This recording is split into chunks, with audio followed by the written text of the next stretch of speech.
બોલો સદગુરુ મહારાજ કી જય, આજ કી આનંદ કી જય. એ ગુરુની પ્રતિમા પાળશે અને કરે સદગુરુની છે. આખર લગી એકતા રહે મનુષ્ય નહીં દે. એક જ પાણી, એક જ પથરા, એક જ નાવન કહારા, એક મૂર્તિ અસી દેખી જેના રામકૃષ્ણ પુજારા. કક્કા केवल नाम है बब्बा बीज शरीर, समय रम रहा ताका नाम कबीर. कबीर कबीर तुम क्या करो खोजो आप शरीर, पांच इंद्रिय को वश करो तो पोते दास कबीर. देह भावे ना देखिए आत्म भावे नित्य, એવી છે સદગુરુ की बूटिया अनुभव यानी. देहावास्ते तू नहीं, नहीं कोई कर्म व्यवहार, सूर्य चेतन आत्मा साक्षी સર્વનો સાર. સદગુરુ મહારાજ કી જય. આજે આપણે સત્સંગ કરીશું. આનો વિષય છે સત્ય સમાગમ. સદગુરુ વિના આધ્યાત્મિક જીવન સંભવિત નથી, તેમ જીવનનો આધાર પ્રાણ છે. આ મળેલ અવસરે સદગુરુ વચનમાં રહી લાવો લેવાનો છે. શબ્દ ગુરુ છે અને સુરતા એ સેવક છે, અથવા સદગુરુની યાતિનો સાર શબ્દ છે. સેવકની અસ્થિનો સાર સુરતા અથવા આત્મા છે. ગુરુ શબ્દ સ્વરૂપ છે.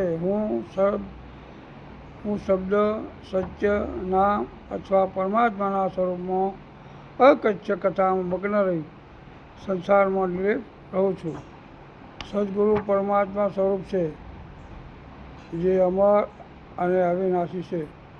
સાચું જ્ઞાન શબ્દ દ્વારા પ્રાપ્ત થાય છે. ત્યારે અહંકારનો અગ્નિ સદગુરુ કૃપાને કરુણાથી શાંત થઈ જાય છે. સદગુરુના આશરે ભવસાગર તરી જવાય છે. સ્વરોમાં એક જ ના દર્શન થાય છે. પવનને પ્રાણનો આધાર તે જ છે. જે ગુરુમુખ છે તે સત્યનું જ્ઞાન આપે છે. જેમને પોતાની અંદર મંથન કર્યું છે ને તેને પોતાની અંદર અલય, અગમ, અપાર પરમાત્માની અનુભૂતિ થાય છે. તેને 3 ગુણો જીત્યા છે. તે શબ્દ અથવા નામ એ પોતાના મનમાં વસાવ્યું છે. તેણે અહંકારનો લય કર્યો છે. તેને હવે અંદર બહાર જેવું કશું રહેતું નથી. તેને નામ સાથે પ્રેમ થઈ ગયો છે. હું ને મારું દ્વેષભાવ છૂટી જવાથી મનનું અમન થઈ ગયું છે. આત્મા જ પરમાત્મા છે અને પરમાત્મા જ આત્મા છે. પ્રત્યેક જીવ તે દિવ્ય જ્યોતનો જ પ્રકાશ છે ને પ્રત્યેક આત્મામાં પરમાત્માનું સ્વરૂપ સમજવાનું સામર્થ્ય છે. સંતો સ્પષ્ટ સમજાવ્યું છે કે નામ અથવા શબ્દનો સંબંધ આત્મા સાથે છે. એનો અનુભવ આત્માને સુરત નુરત દ્વારા થાય છે. સાંભળવાની શક્તિને સંતો સુરત, જોવાની શક્તિને નુરત કહે છે. અને શબ્દમાં ધ્વનિ અને પ્રકાશ બંને છે. શબ્દના પ્રકાશની મદદથી આત્મા અંતરમાં પોતાનો માર્ગ જોઈ શકે છે. તે નામની શોધ મનુષ્ય પોતાની જાતે કરી શકતો નથી, કારણ કે તેને અજ્ઞાનના વેજાનું આવરણ આડું આવે છે. કબીર સાહેબ કહે છે, સદગુરુ મળ્યા એટલે પરમાત્મા મળ્યા તુલ્ય છે, કારણ કે બંનેમાં તલભાર પણ અંતર નથી. કેમ કે પરમાત્મા એ સદગુરુ, સદગુરુ જ પરમાત્મા. પોતે સંતનું સ્વરૂપ ધરી ભવબંધનમાંથી છોડવા માટે આવ્યા છે. સદગુરુ શબ્દ નિજ સ્વરૂપ હોય છે. તેનામાં કોઈ અનાદિ કે અંત હોતો નથી. પોતે ચક્ષુના કેન્દ્ર પર હોય છે. મન સ્વયં ભૂલ કરી પોતાનું અનર્થ કરે છે. જેમ કાચના બનાવેલા ઘરમાં કૂતરાને અંદર પૂરી દેતો તે પોતાનો પ્રતિબિંબ જોઈ ભસીને મરણને શરણ થાય છે.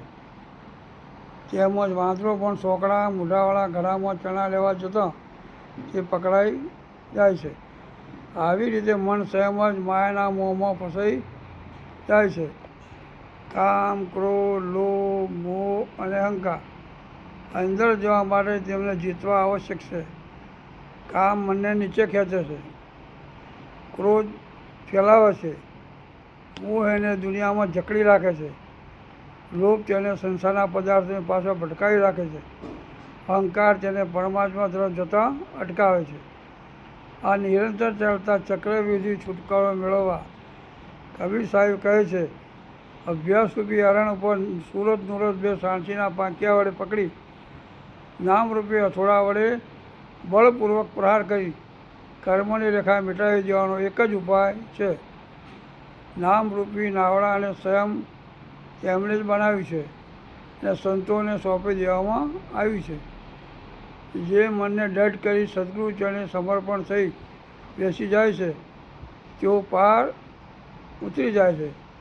પરંતુ જો ડામાડોળ અથવા ધર્મગુરુના ચરણે રહી આ નામો બેસવા જાય છે પણ એમના હાથમાં કશું આવતું નથી અને આ સંસાર સાગરમાં ગોથા ખાય છે.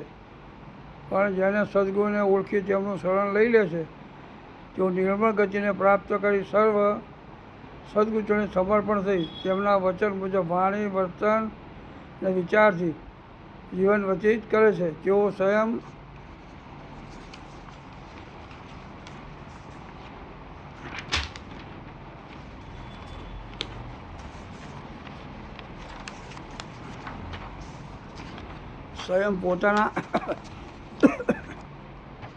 પોતાના બાકી સ્વરૂપમાં આનંદમય રહે છે.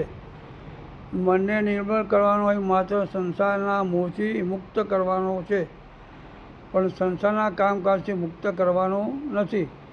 પણ પરમાર્થે પોતાના સંસારિક કર્તવ્યો નિભાવવાના હોય એને માટે મનને સંસારમાં કાર્યશીલ રાખવું પડે છે.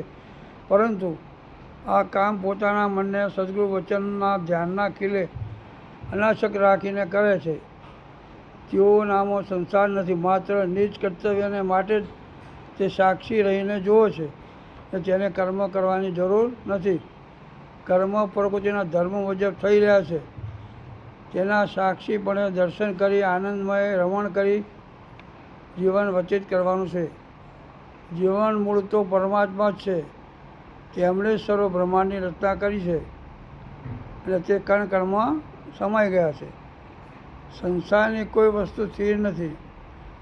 અહીંની દરેક વસ્તુ નાશવંત છે. જેમ માતા પિતા અને કુટુંબના સભ્યો જેમની સાથે આપણે લેણ દેણનો સંબંધ છે, તેથી કર્મના સંયોગને કારણે ભેગા મળ્યા છે. જેમ કર્મનો હિસાબ પૂરો થતો જાય છે તેમ તેમ દરેક પોતપોતાના ફળ મુજબ ચાલતા થાય છે. આપણું શરીર આપણને સાથ આપતું નથી. કોઈ પણ પદાર્થ કે ઇન્દ્રિયનું સુખ સ્થિર કે સ્થાયી નથી. બધું અસ્થિર છે.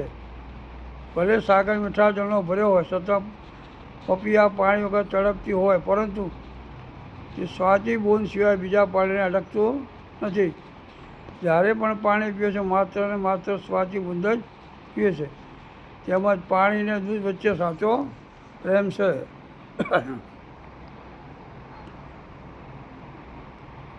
જ્યાં સુધી દૂધમાં પાણી છે ત્યાં સુધી દૂધને બળવા દેતું નથી. પોતે અગ્નિનો તાપ સહી લે છે પણ દૂધને બચાવે છે. આવી રીતે સાચો પ્રેમ પોતાના પ્રિયતમ ઉપર પોતાની જાતને નિશાવર કરી દે સદગુરુ શાન કરે છે. જેમ રત્નનું તેજ ને રત્ન એક જ છે, જળ ને બરફ એક જ છે, સાકર ને સાકરની મીઠાશ બંને એક જ છે. જેમ દૂધ દહીં કહેવાય છે તેમ મારામાં થયેલ વિશ્વ અને હું જુદા નથી. રૂપ ગુણ આ ચર્મ ચક્ષુથી દેખાય છે પણ નામ દેખાતું નથી. જેમ કે રૂપ એ માયા અને સામે દ્રષ્ટિ પડતા જ દેખાય છે. તેને નામ વડે બોલી રહ્યું છે કે હું વૃક્ષ છું. તમે હાથ થડ પર રાખતો તરત જ ભાસ થાય છે કે આ વૃક્ષ છે, આ થડ છે, આ ડાળ છે. રૂપ જાગ્રતમાં અથવા સપનામાં દેખાય છે પણ નામની હાજરી હોય તો, અને ગુણ એટલે કે જીવ. જેમ કે વૃક્ષને તેનો પડતો પડસાયો તે તેનો ગુણ છે. ઘર દેખાય અને તેમાં રહેલી જગ્યા એ તેનો ગુણ છે. એટલે રૂપ ગુણ દેખાય, નામ ના દેખાય. કારણ કે નામ વડે સર્વવ્યાપ્ત છે. નામ ગુપ્ત છે. જે નામ વ્યવહાર કાળમાં બોલાય છે તે પણ દેખાતું નથી, પણ ગુપ્ત નામ જાહેરમાં પડ્યું છે. તેની સત્તાથી સર્વ કાર્યશીલ અને જ્ઞાનશીલ થઈ રહ્યું છે. પણ સત્સંગીએ નિત્ય તેની ધૂન સાંભળવી અથવા સત્સંગ ભજનમાં તેના ગુણ આદાન પ્રદાન કરવા. પછી સુરત શબ્દ યોગ એટલે કે સુરતનું શબ્દ મળી જવું, એટલે કે સુરત એટલે શ્રોતાનું શબ્દ મળી જવું. આ છે પુણ્ય ભજન. પછી બીજું કશું જણાય નહીં. શિર પર નિજાનંદમાં મગ્ન રહી આશિષ જીવનને સવારવાનું છે. પોતે પોતાનું કલ્યાણ કરી આનંદમાં રહેવાનો છો. બોલો સદગુરુ મહારાજ કી જય, ભલારામ મહારાજ કી જય.